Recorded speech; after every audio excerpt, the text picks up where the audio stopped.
Because when China started the sanctions against Lithuania, China wanted to make an example of us. What will happen if you don't obey China Communist Party? And after a year and a half passed, our exports grows 30% in the last year. Don't be afraid of China. Do your deals with Taiwan. Everything is okay. 安安大家好，我是苏坦，欢迎收看这一期的节目。I've invited Matas Maldakis to give me some comments about the recent development of the relationship between Taiwan and Lithuania, as well as the news that are related to China and Lithuania also. Matas, thank you so much for coming. It's my pleasure. It's my pleasure to be here. First of all, I would like to congratulate both Taiwan and Lithuania with opening of the representative offices in these two countries, and I hope that the relationships will keep on developing. I'm sure of that. We can see very good dynamics. Now all this relationship that was only on political level, now it went also to economical level. We see very good developments in the economical area. We see good big projects going on, big projects happening, and we'll see in the near future new projects. So I'm really sure that both sides are really happy with their decision of going on with the relationship, seeing what is going on in geopolitics and what is going on in geoeconomics. This is actually very good because we can see some positive development of the relationships with the Central European countries, with the Baltic countries and Taiwan.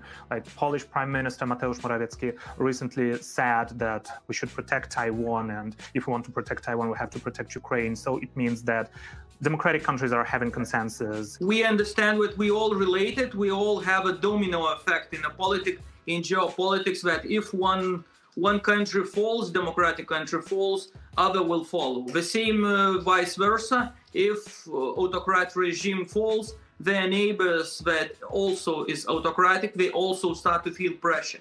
So it's all very related, no matter in what part of the world you are. We have to understand that we live in a global village. News spreads too fast, and people see what is going on in other parts of the world. They want the same things, so we have to relate to all the parts of what is happening. And Lithuania and Taiwan is a good example of that. Exactly, I couldn't agree more. I'm talking about the news and autocracies. Recently, the ambassador of China to France, Lu Shaye, during his interview said that the ex-Soviet countries, meaning including Ukraine, including Lithuania, Latvia, Estonia, all the Central Asian countries, don't have an effective status in international law. Can you give me any of the comments as a Lithuanian MP? From the international law perspective, this is absurd, and everybody understands that. Even the ambassador understands that. What we think was happening, he was checking what will be the reaction in Europe, how the Europeans react, what country react in what way, how the France react, how Germany react, how European institutions will react to this, what was said. So, and this region also.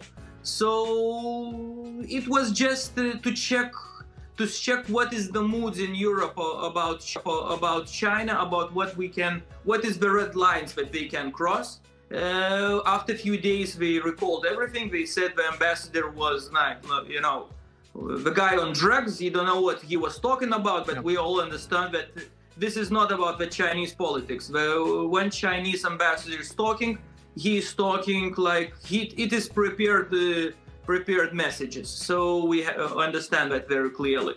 So he saw the reaction. He saw the reaction from Macron, from France, from European Union institutions, from the Baltic states, Poland, and everybody. They got the message. They got the message that this ideas and this check didn't go in the right direction. So you think it was not just his personal opinion as the Chinese government? No, absolutely not. Absolutely not. Absolutely not. I'm 100% sure it was prepared, and it's interesting to see when you see the interview. Sometimes when there is a questions, he looked for the answers in the paper. Pas, comment dire, chicaner. 看看我准备这个本上有没有这个内容。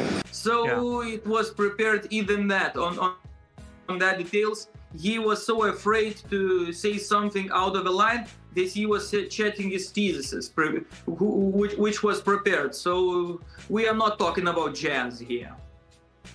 And later on, Lithuanian Foreign Minister Gabrielius Landsbergis asked for clarification, summoned Chinese representative for clarification.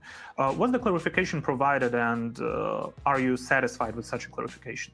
Clarification was provided by Chinese Foreign Minister representative who was giving a press conference, and he said it was some kind of misunderstanding, like, you know, nothing happened, it was idea of ambassador. So in this case, you can call the case is closed, but we understand what was happening. But in a diplomatical level, we are saying the case is closed. China respects the international law, respects the borders of the countries. Of course, we understand that this is not the case, but in this case, the case is closed. And actually, those comments coming from China, a country that was also, People's Republic of China didn't establish the United Nations after the Second World War. Yeah. It was the Republic of China. And same Exactly. thing with Russia. It was not Russia that should be in the Security Council, actually, after the collapse of Soviet Union. Exactly. Do they even have any rights under international law to do that? They were not one of the It's a big question. Yes, it's a big question. It's a big question how much they are the persons who had the right to be after the Soviet Union. This is the interesting question. If they can have questions about the legality of post-Soviet area, we can have very much questions about what is going on with the United Nations. Yeah. Thank you. And the last question would be, how do you see the further development of the relationships between Taiwan and Lithuania while facing threats from authoritarian countries, big authoritarian countries? In case of Lithuania, it's Russia and its aggression, its invasion in Ukraine. And for Taiwan, it's China and constant military exercises around the country. Yeah, there is two areas. First, it is political area. We understand what is the dynamic in the area regards the Chinese Communist Party of China regarding Taiwan. We understand that. We understand the dynamics, where it is might go to, you know. So we are really, you know, in European Union level, everybody understands where it all goes. We see very big change of the view to China in European institutions, in European countries. The dynamic is very rapidly changing. The same in Lithuania. We made our choice much earlier. We stood on the side of democracy. It is not like you don't sell your security on a question of big market. We don't play these games. We understand that security, democracy, and rule of law is much more important than like some big market of Communist Party, with a Communist Party on it. Second area that we are very related is on economical level, as I already mentioned. We have very good projects in a pipeline that is happening.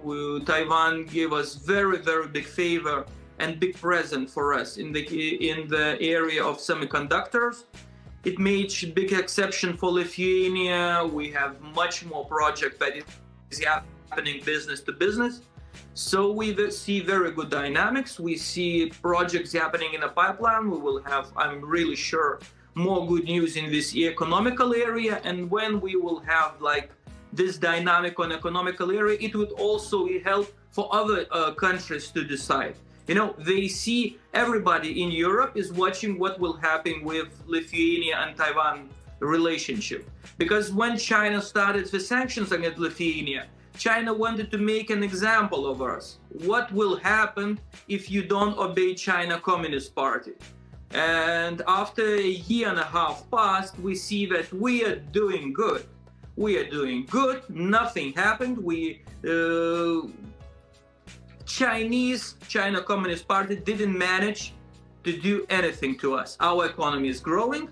Our exports grows 30% in the last year after the Chinese got our sanctions. So that shows that they don't have leverage on us.